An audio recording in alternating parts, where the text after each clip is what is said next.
Communication that closes. Jamie Miller's tools for modern leaders.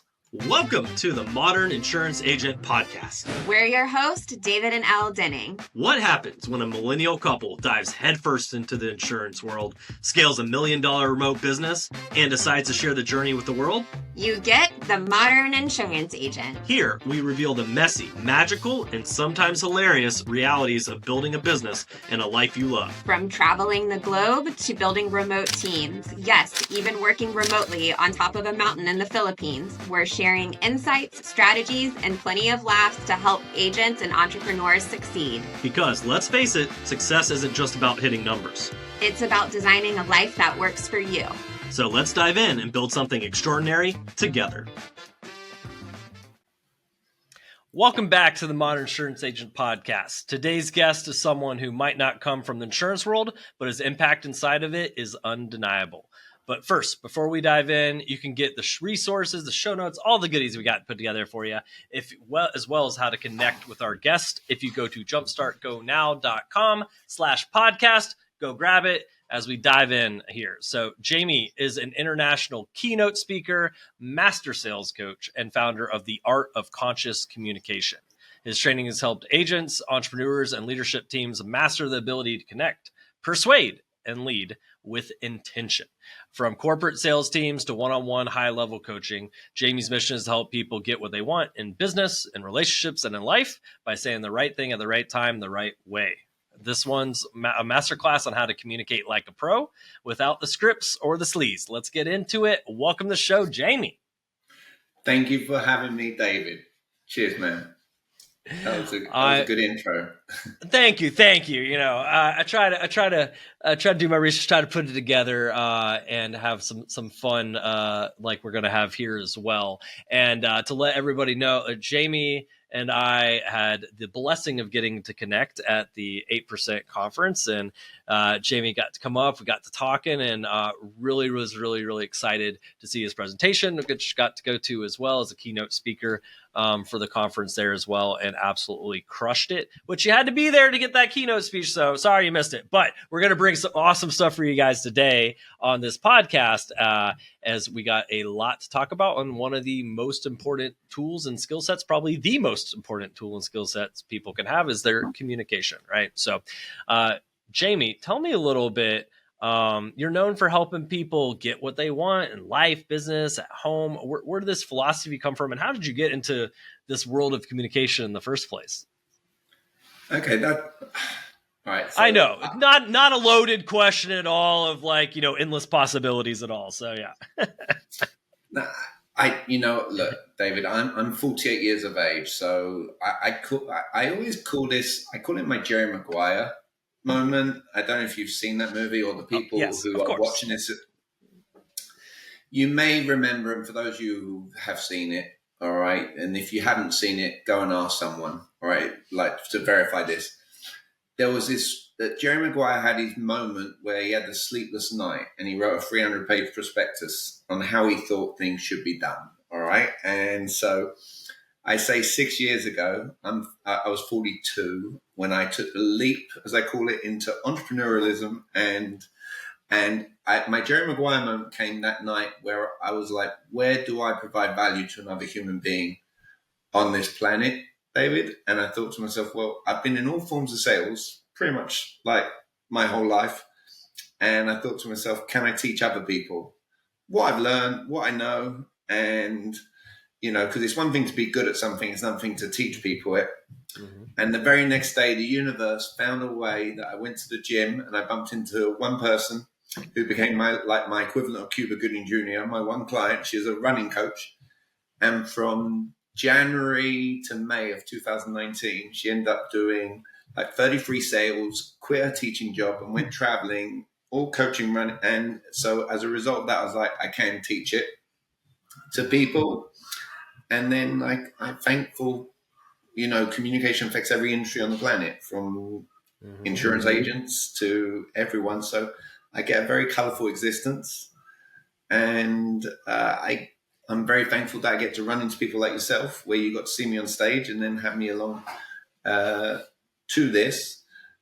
What's interesting is you'll say, I'll ask everyone in the world, do they believe the ability to communicate is important? Everyone in the world will answer that with a yes. All right. And then I'll ask, have you done any training of any kind? And then you'll get people saying to me, their own self-confession. Oh, I'm amazing about communication. Like, oh, you get me face to face, like it's that gift of the gab. I'm like, where have you trained? And they're like, I haven't. And I'm always like, well, I must be thinking, I must be nuts. I've learned something for over 2 decades, and it was just epiphanies like that, David, to move forward. Just so you know, my aim with today, I know that you're going to ask questions, is I consider myself a clarity person. So if I leave this podcast, people watch it all the way through and they're like, oh, I learned something I can implement. That's my, the ultimate goal. Perfect. I love that. And I mean, that's a good statement overall of people maybe seeing the value of things, but then when it comes to, am I improving on that, investing into that, learning that, and acquiring that? Yeah, maybe the answer is not yes on that. Same thing, like we focus a lot on social media. I think a lot of people know social is powerful, but hey, is this something I'm putting in place? No, maybe they're scared of it, and maybe that comes down to communication. I mean, what's people's number one fear above death? Oh yeah, no, that's why Seinfeld. It's a Seinfeld joke. Like people are more afraid of public speaking than they are of like dying. Meaning they'd rather be in the coffin than giving the eulogy.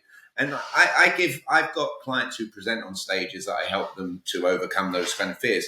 The other interesting thing you just brought up is I'll ask people, do they value their time? And everyone in the world will say yes. And then I'll be like, are you missing out on certain events with your kids and stuff? So I like, from clarity standpoint, last year I worked 88 hours the whole year just to see what happens when you do that. And then people like pull a facial expression like you just did. And I like living by design of proving a point. Like these baseball hats that came about purely because I grew my hair out and I looked a lot more disheveled than I do today. I believe in the human approach, especially with AI and everything coming around at the minute. All right. It's what conversations are we having with ourselves internally, and have you got the receipts to back up what you're actually saying? Like with regards to stuff. And that's just been my coexistence with it. I like that, almost highlighting or creating that cognitive dissonance a little bit of the do you value time and you're not around with your kids right now, right? And like, okay, and if I have cognitive dissonance, it's going to get to the point where I need to make a change, or else I'm just sitting uncomfortable in this cognitive dissonance, right? So I love that, and a great way of just showing through communication how I come about that and how do I enact change. People have to get to the point where they put that change or action into place, right? So tell me a little bit about how this became the name of the business, and then also how it came about with the art of conscious communication. Can you explain that a little bit, and overall what your goal is through that? Yeah, look, it's very interesting. You said at the beginning in your intro, sales. Most people in the world do not like the word sales or selling or anything. All right. And so from that standpoint, I was like, okay, what will be more attractive to people? And look, if I ask a lot of the people out there, have you ever read the book How to Win Friends, Influence People? All right, a lot of people have read that book. All right, and I call it one of the greatest sales books in the world. All right, if not the. However, it teaches the principles, not really the questions. And then, I'm getting to a point here. One of my clients, they said to me, and this was near the beginning of my journey, that Jamie, if Dale Carnegie and Eckhart Tolle were to have a baby boy, you would be that son. And it was a really great, and it's a testament to what I'm looking at personally to achieve. It's bringing the right questions and consciousness to your conversations, because we all learn in the world. Asking questions is the best approach to things. All right. And maybe this might be a nice lesson for your audience. We ask questions, but sometimes, a lot of the time, if we are emotionally attached to a situation, we ask the wrong question. that we don't want the answer to. So I'll give, like, I use it as a wax on, wax off moment. You remember maybe from my talk that, like, right.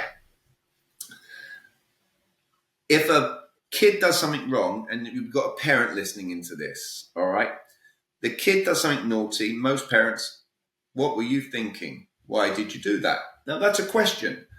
But we're not going to like the answer. We're not going to agree with the kid when they tell us why they did what they did. Whereas alternatively, more conscious in a question, if we go, why shouldn't you have done that? All of a sudden, we're going to have a completely different outcome to that conversation. That's why in the insurance world, all right, we shouldn't be asking someone, and this is how you actually came into my life, like, true story. Young man turned around to me and goes, excuse me, I'm not here to sell you anything. Are there any reasons why you wouldn't want XYZ life insurance? And all I said back to him was, hey, when someone says the words, I'm not here to sell you, what do you hear them saying? He goes, I'm about to sell you something. All right. And then the next thing I said, do you want to rethink the question you asked me? And in his head, twice, he goes, are there any reasons you wouldn't want? Are there any reasons you wouldn't want? He goes, I'm asking people to share the reasons they don't want something. I said, well played. And all he said was, is that what you do for a living? I said, if it was, would you value learning it? And he said, yes. And then that's how your world came into my world, basically, was from poor questions and a statement where most people don't realize, if someone says, I'm not a salesperson, even saying that, all you're telling, if I say to you, David, I'm not a salesperson, you're about to try and sell me something really badly, all right, is what you're hearing. Does that make sense? Does that resonate, maybe? Do you think that will resonate for your audience? Absolutely. I think that happens a lot in the sales conversations. Like, I see that happen a lot where the agents get nervous coming to, like, banking info or social security numbers that they need for doing the policies. And they'll be like, hey, so I'm going to need your bank and security info. Don't worry. It's all secure and protected. Nothing's going to happen to it. No one's going to go use it for, creating a fake identity or to access your accounts. Or I'm like, they weren't thinking about any of that until you brought it up, but now they are. Like, they keep hanging up on me when I get to that point. It's like, yeah, that might be why. So, absolutely, yes, David. They're bringing up that's what I call negative connotations. All right, you'll have friends saying, "I hope I'm not being an inconvenience." They weren't being one, but now they mention the word, it's now in your head. So it's like, think about it. Yeah. And that's a great testament to exactly, what I look to do in giving people, insurance agents, a human approach to understand, what am I saying right now? And what is it implanting in the other person's mind when I'm saying it from that standpoint? Yeah, like, our words are our tools, right? And, like, how are we crafting them, putting together? And a lot of us use freely. I probably use too many words, right? And, something is more and more I talk with people that study this, that focus on this, that teach this, like you, the more I realize just how more refined or strategic and intentional, all right? Intentional is a good word. Intentional that it could be, right?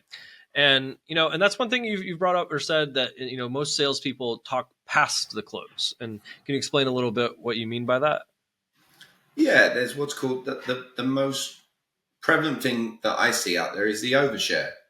It's even from the beginning. If most insurance agents are starting their dialogue like, I've got my scripted presentation, all right? Anyone who watches this does not need to develop a British accent as a result of things I'm going to teach, or there's no script per se. There's a framework to the conversation. But most insurance agents are starting their dialogue, hey, I'm going to start by just telling you. I'm just like, dude, you're now doing all the talking. You want the client doing all the talking. And then even more on that is, let's say you even ask someone a best question, what is one thing that you would value the most when having me as an insurance agent in your life? And let's say they're more conscious with asking a question like that. To go to your point, here's what they do. They're finding out the one thing someone values, all right? Here's what they don't realize. People will pay whatever you ask for them based on that one thing that you found out that they value. But then here's what they do. They feature dump after the fact. So I find out that you do this. Oh, by the way, I'll do this. The client never wanted those things. So now you've shared a bunch of things, And the human psychology, if your audience can actually simmer on this a little bit, anytime you make a statement or something you bring to the table that the other person in front of you does not value, the human psychology is going to get them to ask you this. Since I don't want that, and that you just share with me, can I get you for less money? All right, because you've shared other things. Everyone should be proud about the things that they bring to the table. Yet we don't want to share it with everyone. You just said public speaking is scary for people. Let's say an insurance agent is watching this and I start sharing, I'm going to teach you how to speak publicly on stages, but they didn't care about that. I've now hurt anything they're like, oh, can I get you for less money if I don't want to be taught how to speak on stages? So hopefully your audience can figure out, ask the one thing that someone values and then don't talk too much. All right. And then get them to an emotion. Well, why did you pick that? And then let them share with you. All right. And then I can promise your audience, if they focus on the one thing that their client wants, and they can then illustrate ethically with integrity that they provide it, that person will pay whatever you ask for.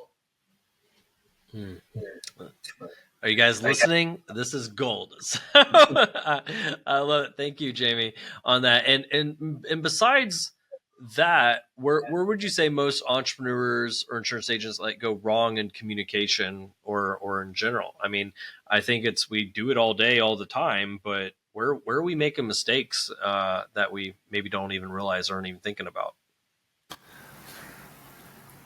Now I'm going to practice what I preach. Would your audience like me to be gentle or direct when it comes to the fact you've just asked me a question on where they're going wrong, and does your audience approach them more direct, or do they want gentle? Direct. They get people that cuss them out on the phone throughout the day if they get communication wrong. So they'd prefer direct so they could just get it right. So. Okay, so look, even though I'm formerly British, I've got the accent, and I've been told when I swear it sounds polite, I won't curse on here even, all right? So your audience will make it palatable for the advice. I'm going to share the one area where insurance agents, they miss the boat completely. They make it way too logical, all right? So they make a bunch of statements at people when in fact they're doing the most emotional sale on the planet. All right, they don't ask the best questions. They don't know to ask multiple choice questions. Like, I'll give you an example. If I'm speaking to you, David, and I wanted you to get life insurance, and I'm like, and I find out you got kids. All right. Again, you don't need a British accent, but I would turn around to you, and be like, hey, mate, we might not always like them, but we love our kids, right? And just that subtle, but knowing to say that and then getting an answer. I'm not telling you don't like your kids, you love them. That's a statement because we don't know. But if I make it where it's like, hey, look, hey, we might not always like them, we do love them. And even if I know to do body language in front of the person or what have you, then I say, yeah, I love my kids. Okay. And then to be like groups like, look, a lot of my clients, they will tell me, Jamie, I wasn't left much by my parents and they want to change the record player. Like, if there was one thing that you would value the most when it comes to your kids, what would that be? And then the person in front of you is going to be like, oh my God, I wasn't left anything. I would like to leave a legacy for my kids. And then you say, paint me a picture of what that looks like. All right. Now you're getting them to see the building of rapport, then the evoking of an emotion, and it makes the asking for the business easier when you do those two things first, David. Main problem I see is way too much logic, way too many statements, all right, telling value rather than what I call extracting value, and realizing that if you get someone to an emotional state, again, they will pay you whatever you ask for, and you've got them to the emotional space. And they miss their cues. If I get you to say, oh my God, Jamie, I love that you just shared that. Here's what an amateur will do. I'm so glad you love that. Wait till I share with you the next thing. And I remove the emotion rather than saying, hey, David, you just shared you love that. What did you love about that? I mean, I could listen to insurance agent call after insurance agent call. And especially the ones where they're like, I think this person should have come on board. And I'm like, yeah, you're right. You missed the cue to evoke more emotion. When they shared that they love something, you moved on. And hopefully that was palatable in advice for a lot of the people who listen in, David, that I didn't curse. And I hopefully they picked up a nugget there with that. No, that's excellent. Like really highlighting the diving deeper into those things and just moving past them, because those are what's important. That's already what's the interest and the emotions around. And that made me think of something that I'd actually love to get your take on, because I don't think I've got a chance to ask someone this that specializes on your skill sets and areas. Like, do you view and any sort of difference, and if so, what would that difference be between B2B and B2C? As far as if they're selling other business owners and entrepreneurs, or if they're selling to more consumers, because insurance kind of can be a mixed bag. But yes, there are agents who specialize very much in working with business owners who like commercial insurance or group life, group health, and then very much ones who it's a parents that they both work and taking care of their families. Is one more emotion driven or not, or is it kind of all the same? They're all people at the end of the day. Okay, so there's a response in a bit of clarity, and you threw out a little nugget there at the end. At the end of the day, are we dealing with people? Yes. However, hopefully this comes clearly across to your audience. We must never treat anyone less than. So I'm going to repeat, we must never treat anyone less than. So speak to the person who might be the person who delivers the mail, to the person who lives in the White House, whoever that might be. You speak to them, you don't treat them any different from how you treat them. However, your communication does have to change. And I'll share with you for why. It's the mentality. So the boss's mentality is different from the employee mentality. The boss is no better a person than the employee. But the boss has been pitched 1 million times. All right, the employee might not necessarily face as much in that regard. So I'll give you an example, David. If you're but however, the boss still has emotional reasons why they do something.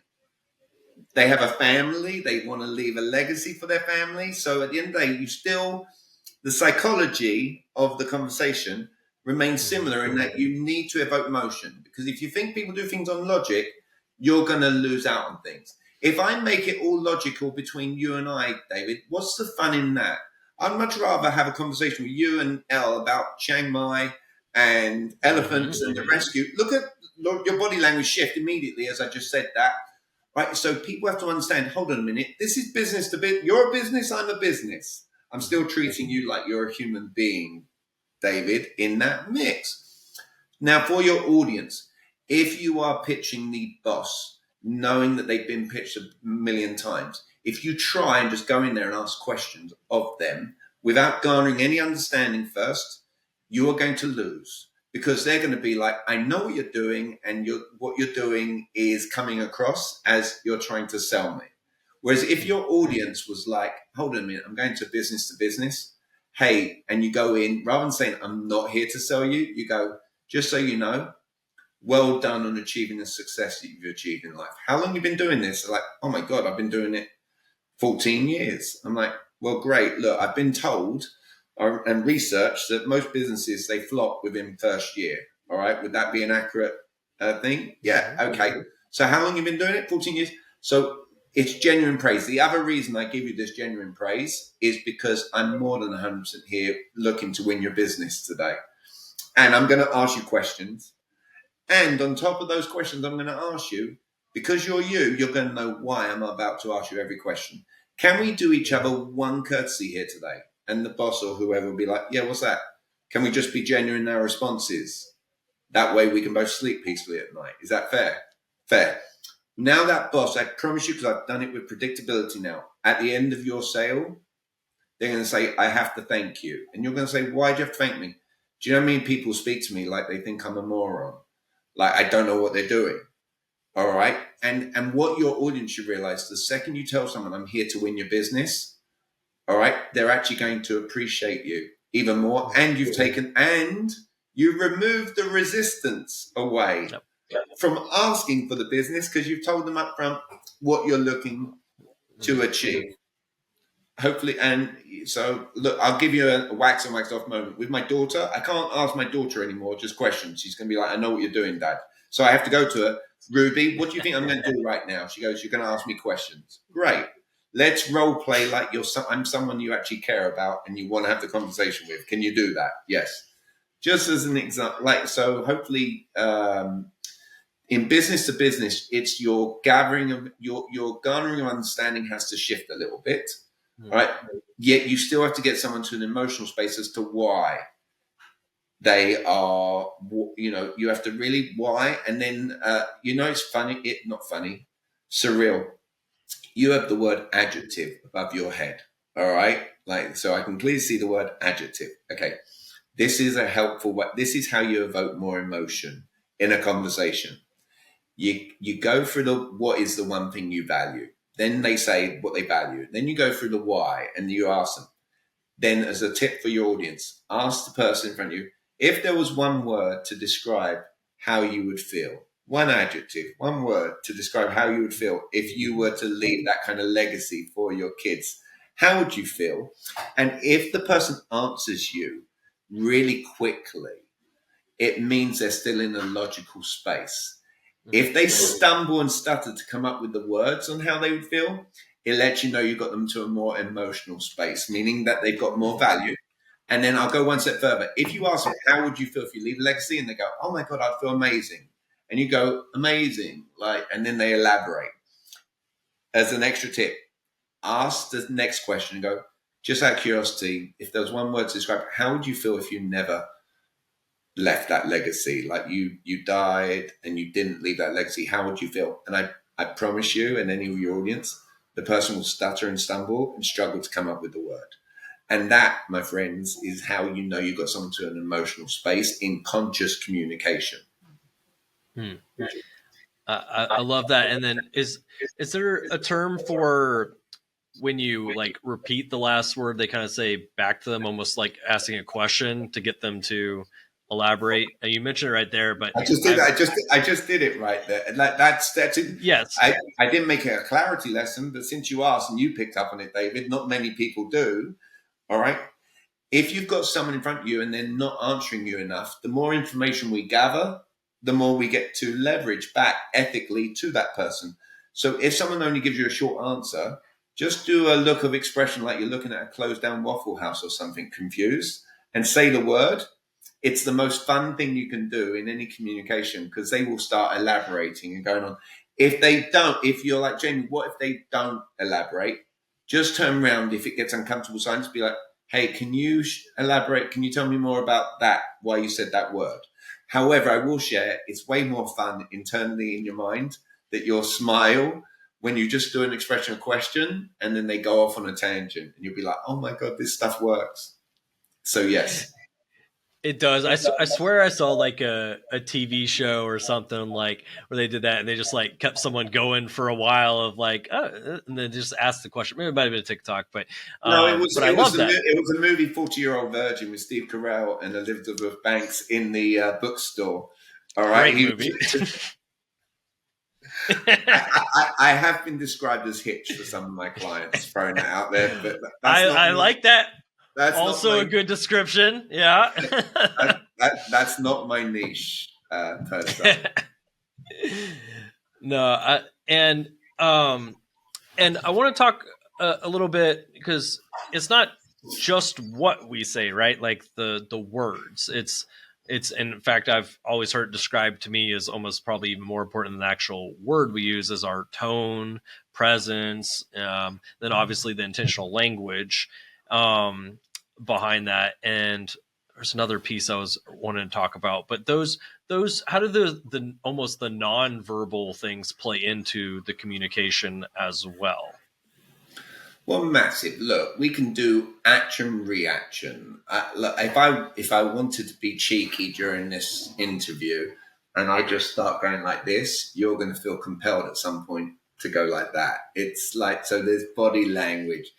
if I'm meeting someone, I can control. I go like this, the other person's going to go like this. If I go high five, like, and I've tested and measured over decades of doing action, reaction.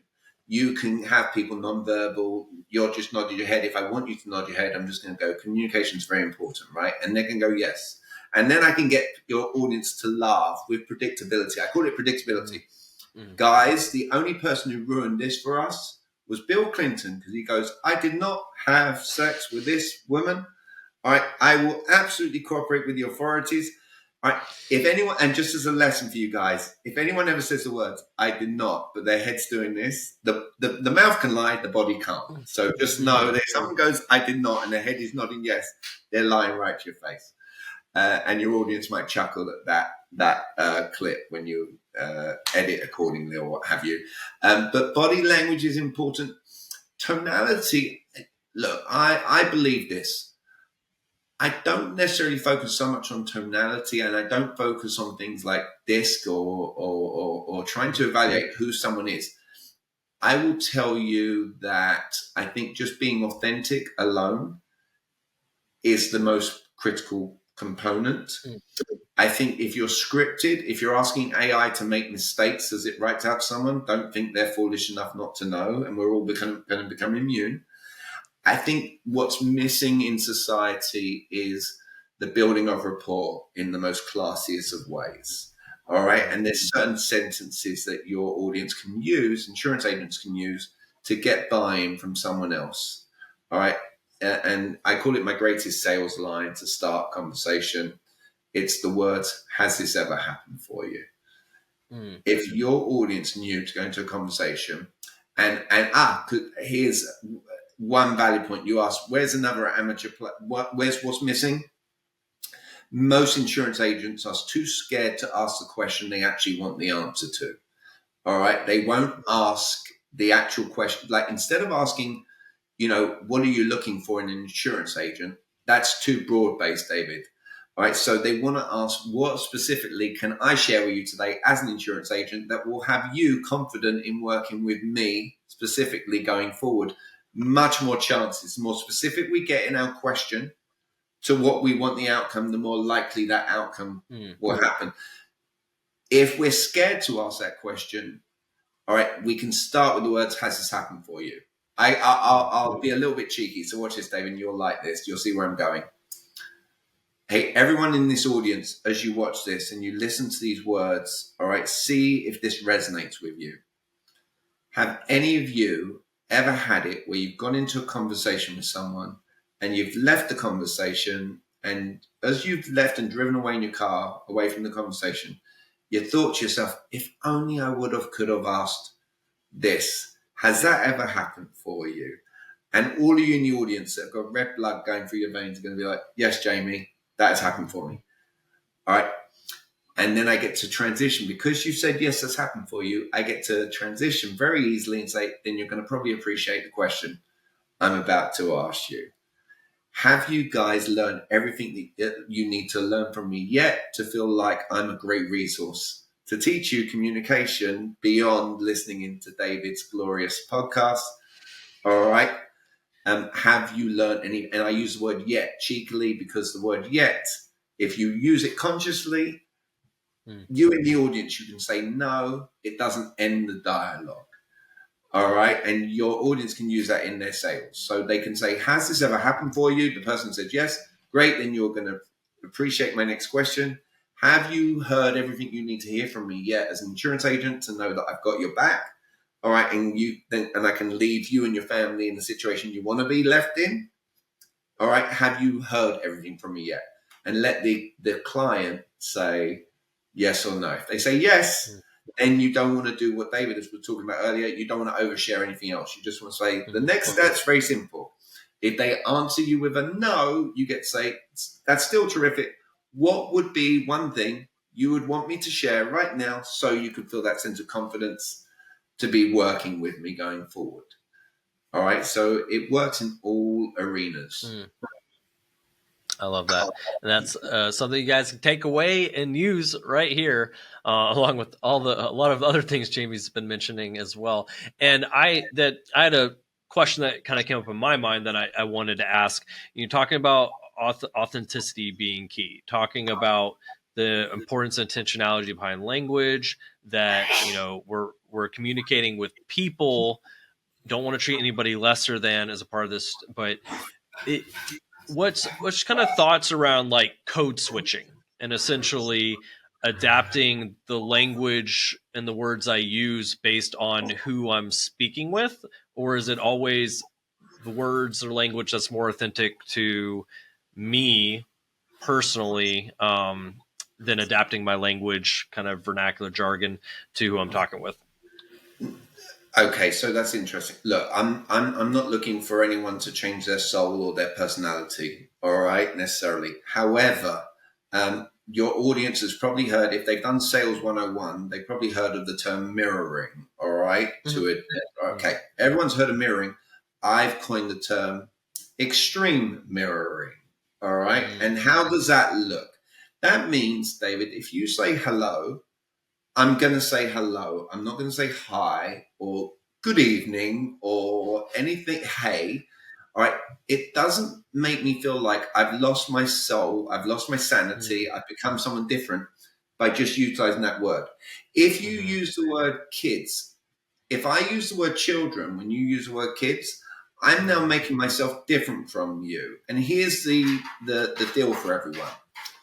People want to do business with people they feel somewhat the same as. So there are subtle plays, subtle cues, David, that we can do that very subtly, subliminally make someone feel like, I don't know why this person, this insurance agent seems to get me more than other people. And it's purely based on that extreme mirroring.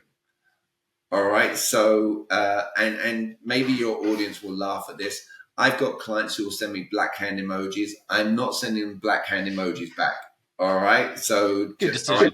Good decision. Right.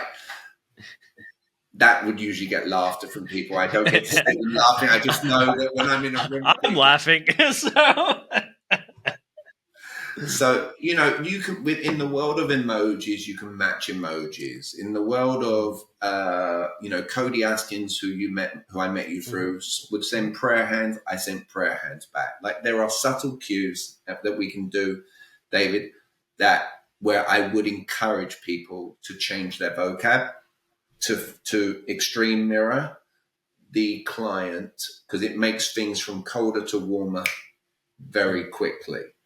Right? However, I would encourage the human approach comes down to this. Rather than telling someone, I'm feeling this way, that's a self-statement. They don't care. Ask someone, have you ever had a human moment? Now I'm getting buy-in. Right? The only people in the world, if I ask someone, have you ever left a conversation feeling like you would have, could have, should have? If that person says to me, no, that is one of the biggest egotistical, narcissistic plays on the planet.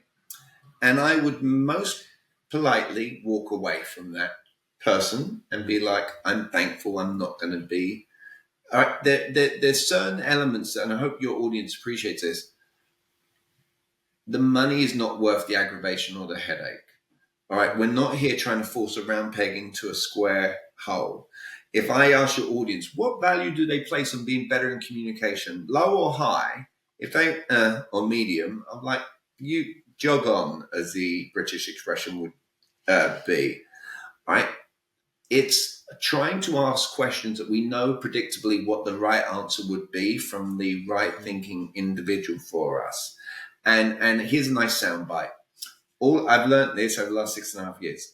There are a few things. One, we can't be amateurs in our personal life and suddenly become pros in our professional life in the questions we're asking. Two, all a sale is agreement to think the same way around the same thing. If we both agree to think the same way around the same thing, we can do business together. That's all a sale is. And if your clients can have that kind of foresight going into their conversations, they'll sleep more at night. They won't ask bad questions of someone. All right. And they won't say certain words with negative connotation, like you were saying. That would get eliminated if they were more conscious prior to the conversation. I love that. And we're talking about that. We talked about some of the body language. We talked about the wording that we use, but what role, or yeah, what kind of role does mindset play in effective communication, as we approach what we're saying and who we're communicating with? Our mindset internally, what kind of role does that play, and how does that affect our success or not? Well, look, I'm going to pose a question back to you very fast. The fact that we met at the event called 8%, are we in some kind of agreement that 92% of the world in the insurance agent world aren't doing any business? All right. In the real estate arena, it's 74% of realtors did zero transactions. So can we take it 8% are performing, right? So let's help the mindset of the 92% who are struggling. All right, here. All right. And its chances are the 8% are struggling less with this notion. Mindset comes down to our self-talk. If I say, before I get on here, I didn't, but I say, oh, I don't know how David's audience is going to take me, like, and what have you, that's a negative self-talk. And then here's what I'm doing. I'm likely elevating the chances of the audience being like, yeah, I don't, all right. If people's self-talk before they go into an interaction is negative at all, David, they're diminishing their chances of getting business. All right. If they're thinking to themselves, I'm like a robot getting on a phone, that's how they're going to come across. If they're thinking AI is going to replace me, that's what's going to happen. And that's all, like, it's all self-talk. Now, and I had this conversation, and this is my flavor of teaching this. All right. Just understand what percentage, and you've been in the industry longer than me. When I went with real estate, just to help clue you up with this, I said, how many realtors did no business in 2021? How many business people did no real estate deals in 2020? Like, before AI came about, do you know what? It was like 71%. So let's say 74% did no business last year and AI was around last year. Okay, so there was a 3%. Let's say AI does replace realtors to a degree. There's still going to be 10% that are doing the business. It's never, all right, let's say AI comes big in the insurance agent. Okay, it's not 8%, it's 6%. But there's still 6% doing the business. At the end of the day, you're either going to be in the majority of people or you're going to be in that minority of people performing. And it's going to come down to your self-talk. All right. And all right. So here's an exercise your audience can do. I become a therapist for a lot of my clients. The same external questions you ask, your internal questions. Here's what they should be asking themselves. If they're having a negative thought, quickly they should go, is what I'm thinking, is it helping me or hurting me? If they say it's hurting, if they say it's negative, hurting me, quickly jump to, what should I be thinking? Well, I should be thinking da da da da da. Why do I think I should be thinking this? And then really answer that question. How do I think I'm going to feel as a result of this? And then sell yourself. And then you ask your action question. What should I be doing right now? I should be doing XYZ. They're going to be more fired up for doing the prospecting or whatever it is that you and I both know someone who actually loved that for themselves, who came on board as a client, who's a big shot in insurance agency world, all right, purely based on me teaching those kind of plays. So it's from that standpoint, David, I think mindset is key. How we talk to ourselves is critical. All right. And again, there are really good questions. There are really bad questions, all right, that we are asking ourselves. And, just for my 2 cents, AI is not going to replace me. I will never have, I can clearly say this with conviction, I will never have AI in my phone ask, like, how should I respond to David's question right now? Or how should I write? It's just not going to happen because I believe in the power of the human relationship. All right. And I believe psychologically we get weary if we wonder, was this AI or was this an actual human? All right. And that's always going to be in existence, and if someone wants to have a relationship with a robot, I'm like, go right ahead. Enjoy yourself. I think that was actually part of a Gary V. Was at an event listening to him speak. I love Gary, and always like to make predictions on kind of technology, where we're headed on things, and usually pretty accurately. And like your great, I'm not sure if it was our grandchildren or grandchildren's grandchildren or something like that, or along those lines. We'll be having relationships probably with AI, with robots, like and completely virtual, and it's going to be a normal thing. And I was like, that's so weird, it's so awkward, but like, you know, but yeah, right now it's like so off-putting to people, especially I think with the initial rise of AI. Like, hey, that push back to relationships and trust and people, I think is going to become even more impactful coming up. And so that communication of, am I talking to someone that's a person and that actually understands as me, connects with me, or is this a robot, right? And I think you're right, that is off-putting. So so once again, why this is so key, not just in your sales. Of course, we're applying this to business here, but I mean, I know as you've discussed through your relationships, your spouse, girlfriend, dating, you're communicating all the time, and it's your whole interactions with people. So I love the exercise you shared there. I think take through and evaluate, and then adjust and shift, as a part of that, instead of avoiding or instead of a self-fulfilling prophecy, on that side. And you work with a wide range of industries. I know we're talking insurance, right now, but what are some of the common threads between the best communicators between these different industries? That what makes them the best communicators, and what's common about that between them? It's not to look to make this like redundant, but like the financial advising world, and there's some crossover, I guess, between insurance and the financial advisors that I work with. I've had the privilege of working with some of the top. I even said a name to our friend Edward Pritchett, and he's like, "Oh, I've heard of that name." Like, again, what Dan loves is Dan Catone always said, "I want to bring authenticity to the mix." All right, and he when we're doing presentation skills, all right, for example, like they're the best of the best. They do what's called two-way traffic. All right. And what I call two-way traffic is, even if you're presenting to a group, you're just having a conversation with many, you still need to get them to answer questions. If you go, so the professionals out there are asking questions they want the answer to. The amateurs out there are just making a bunch of statements, and they're hoping that what I'm about to share with you.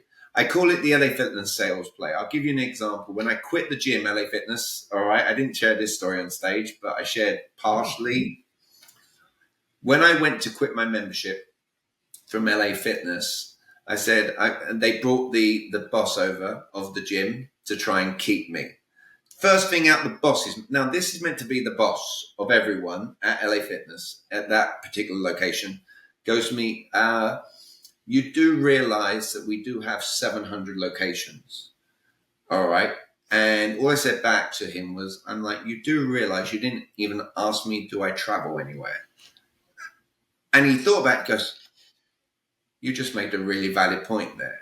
Mm-hmm. So hopefully your audience can connect the dots. Don't tell people that here's a word you should remove from your vocab. I teach people, remove the word need from your vocab.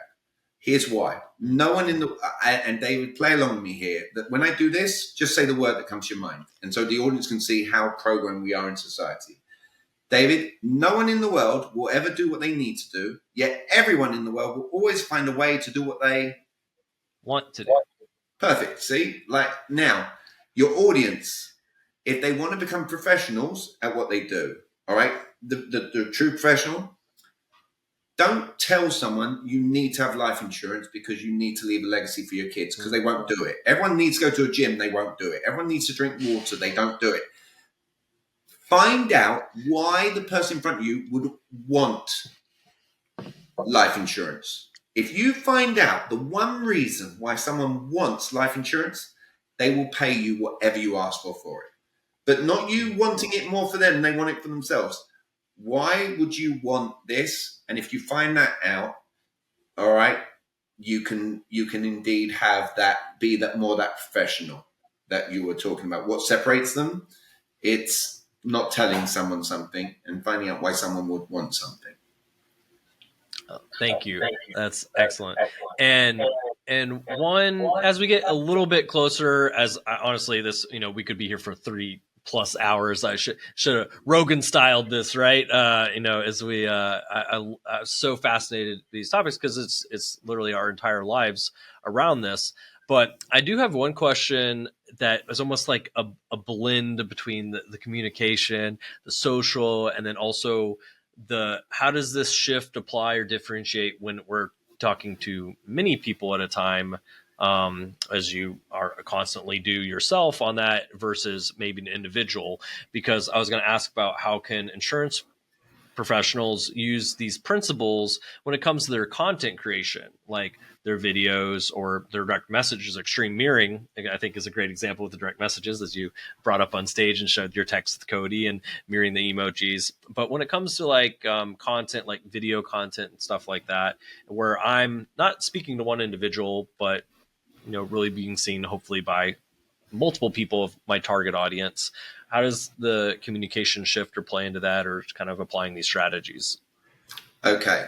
Most of the world, when they do social media, and David, you're more of a social media expert than I'll ever be. All right. So first off, from that standpoint, however, my business, I get it through Facebook, and I have a theory behind this. LinkedIn, everyone's selling everyone on LinkedIn. So and everyone's sending the generic, I don't, but thank you for the connection. And then you're like, what are you going to start selling me, right? Yep. My theory behind Facebook, the reason why my Facebook seems to generate so much clientele that I feel compelled to do it. And a shout out to Gary Vee, because he got me through the pandemic with his jab, jab, jab, jab, jab play. All right, just so you know. Okay. And it's all through Facebook. Mm-hmm. Facebook for me is a platform that I get to integrate my personal and professional existence all in one place. So people get to see the theme of, oh, Jamie's so sweet, he's taking his girlfriend on holiday, or Jamie's taking his daughter to theatre in New York, or Jamie's taking his son to Comic-Con in California. They get to see Jamie, the human side of things, and then they get to see the professional side of things too. So it's intertwined. Oh, I like this person as a person. All right, watch this. A bunch of people on here. Oh, where's Jamie Miller on Facebook? I've got to go and find. Okay. So here's what they'll see on my Facebook, though, that no one sees, and I love this. Have you ever had people approach you? I saw your post, but they didn't like or comment it, and they see you in person, right? And you're just like, in your mind, you're like, you could have liked or commented, but that's fine. The fact that it got you. Do you know what no one ever gets to see? They never get to see the private message that actually comes from the post that you did. All right. So people will see likes or comments. They don't realize that what you did gets the actual action that you're looking for. So here's how that works. Most people do statements in their post. Look at this happy person I just helped out. That's talking statements. Mm-hmm. If you pose it in question, would you like to feel the same way that this person does? And then if you tag them and then their friends are seeing, well, yeah, I do want to feel the same way this person does. And then if they threw a question out there, would it at least be beneficial, all right, to connect based on this question mark? When people read a question and they read it, take the time to do it, David, it will elevate the outcome and response rate because you've used a question. Mm-hmm. So from social media, you talked about giving a presentation on social media. Make questions, and here's the biggest amateur play that I see people do in their videos. All right. And David, you gave me permission to be direct. All right. Mm-hmm. People start their video. The only time you'll ever hear me say these words is when I'm showing people to remove them. All right. The words that people want to remove from their vocab when they're doing a video or on stage or what have you are these words. Hey, everyone. I just wanted to share with you about this da-da-da-da-da-da. The second you guys say to someone, I want, or I just wanted, if they're not being conscious in their communication. Why? Because they're saying the words I want, there's no focus on the other person. Yeah. All right. So remove the words I want. All right. And how do you do that? You just be like, hey guys, if you were me, all right, and you just helped someone and they said that you absolutely changed their life in leaving a legacy for them and their families. If you were to have done that, would you be wanting to share that kind of message with the world? And now I've not said what I want. I've got now buy-in from you. Oh my God, if I did that, Jamie, I would absolutely want to be. Okay, great. For those of you who just said yes, you would, you're going to love what I'm about to share with you. And it's just subtle plays like that, David, that I'm hoping to help, because people, we don't care no one cares what we want. If my daughter said, Dad, I want, there's plenty of parents on here where their kids have gone, I want, and they've said no to their own kids. So I always say, what chance do we have strangers caring what we want? I love that, and getting them to put themselves in that position, and that makes a lot of sense.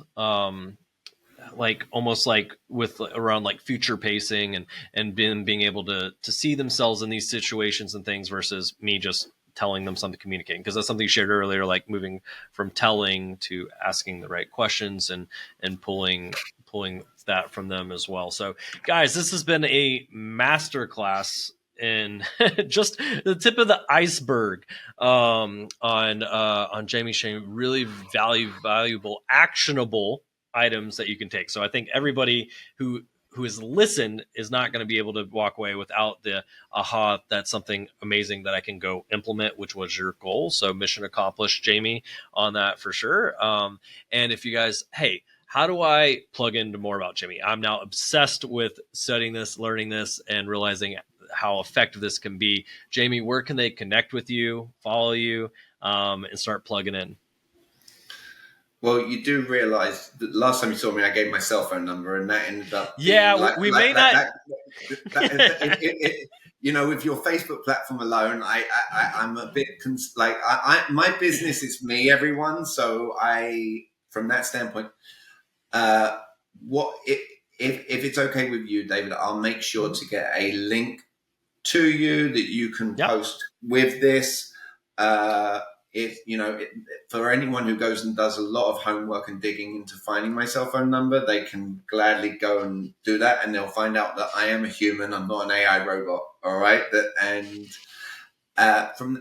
I'm loving life at the minute by design to help millions of people and leave a legacy in communication for people. I'll make sure to get the link for what has been defined as the no-brainer for people to get ongoing guidance from me. All right. I love that. And we'll make sure to get that included in the show notes for you guys. So that way you can just go there, get the link and go connect with Jamie. And so that'll be at jumpstartgonow.com/podcast. We've got the show notes, the links, and you can get connected, follow Jamie, start paying attention, start leveling up what you're doing and doing it more intentionally, more effectively. So thank you, Jamie, so much for joining us. I really, really am thankful, really blessed. No, it's just the beginning of the conversations and getting to have you back and getting to see you in person again, as well as we're actually not that far from each other. So I look forward to that as well. So thank you, everybody. Join us on the Modern Insurance Agent podcast. Thank you, Jamie. And we'll see you guys on the next one. Thank you, David. Cheers.